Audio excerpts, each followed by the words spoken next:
সাত সকালে দুধ ও ডিম বোঝাই গাড়ির মুখোমুখি সংঘর্ষ পূর্ব বর্ধমান মেমারিতে। সপ্তাহ ঘুরতে না ঘুরতেই আবারও প্রায় একই জায়গায় দুর্ঘটনা। ঘটনাটি যেন পিছু ছাড়ছে না মেমারি দুর্গডাঙ্গা এলাকায়।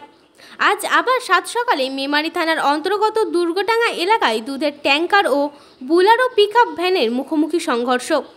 আজ আনুমানিক ভোর 3:30 নাগাদ মেমারি থেকে আসা একটি 12 চাকা দুধের ট্যাঙ্কারের সাথে বিপরীত দিক থেকে আসা একটি বুলেরো পিকআপ ভ্যানের মুখোমুখি সংঘর্ষ হয়। এর ফলে বুলেরো গাড়িটির সামনের অংশ দুমড়ে মুচড়ে যায়।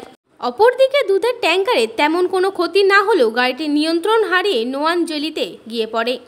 খবর পেয়ে ঘটনাস্থলে আসে মেমারি থানার পুলিশ। গাড়ি দুটিকে রিকভার ভ্যানের সাহায্যে তোলা হয়। একই জায়গায় বারংবার দুর্ঘটনা ঘটছে, খালি হচ্ছে অনেক মায়ের কোল। এলাকাবাসীর দাবি ওই স্থানে স্পিড ব্রেকার নির্মাণ করা হোক। এর আগেও স্থানীয় মানুষজন স্পিড ব্রেকারের জন্য রাস্তা অবরোধ করেছেন। হুঁশ ফেরেনি প্রশাসনের। সঠিক ব্যবস্থা না নিলে হয়তো আবারও দুর্ঘটনা ঘটবে, রক্তে রঙিন হবে রাস্তা। তাই স্পিড ব্রেকারের সহ প্রশাসনের বিভিন্ন পদক্ষেপ গ্রহণ করুক চাইছেন এলাকার মানুষজন। সব খবর সবার আগে, মানুষের সাথে মানুষের পাশে। কমল বরার রিপোর্ট, MBS নিউজ।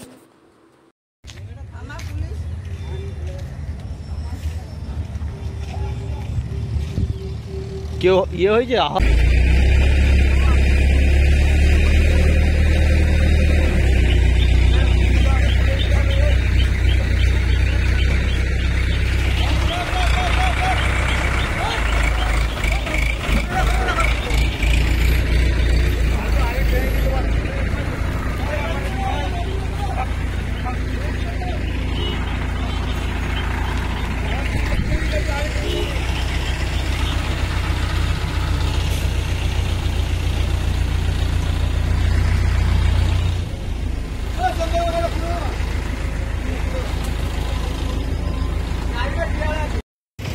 দাদা কি হয়েছিল বলুন?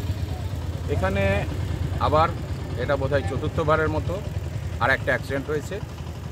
গত রাতে, মানে এই রাতে ভোর 3টের সময় মেমারি থেকে একটা পিকআপ ভ্যানে ডিম আসছিল এবং সাতগাছিয়া থেকে একটা দুধের গাড়ি, আমুল দুধের গাড়ি, লোড বোঝাই গাড়ি সে আসছিল। হঠাৎ করে ড্রাইভারের যেটা বললেন যে পিকআপ গাড়িটা হঠাৎ করে সে হচ্ছে গিয়ে তার ডান দিকে বেশি চেপে দেওয়ার কারণে অ্যাক্সিডেন্টের ভয়ে এই গাড়িটা হচ্ছে গিয়ে নেমে যায়, কিন্তু তারপরেও হচ্ছে গিয়ে পিকআপ ভ্যানটা এসে একে মেরে দেয় দুধের গাড়িকে। তো পিকআপ ভ্যানটাকে থানা তুলে নিয়ে গেছে, তার ফ্রন্ট গ্লাস সব হয়েছে, লুকিং গ্লাস, ফ্রন্ট গ্লাস এগুলো ভেঙেছে। এইটার বেশি ক্ষতি হয়নি, কিন্তু এটা নয়নজলিতে নেমে গেছে।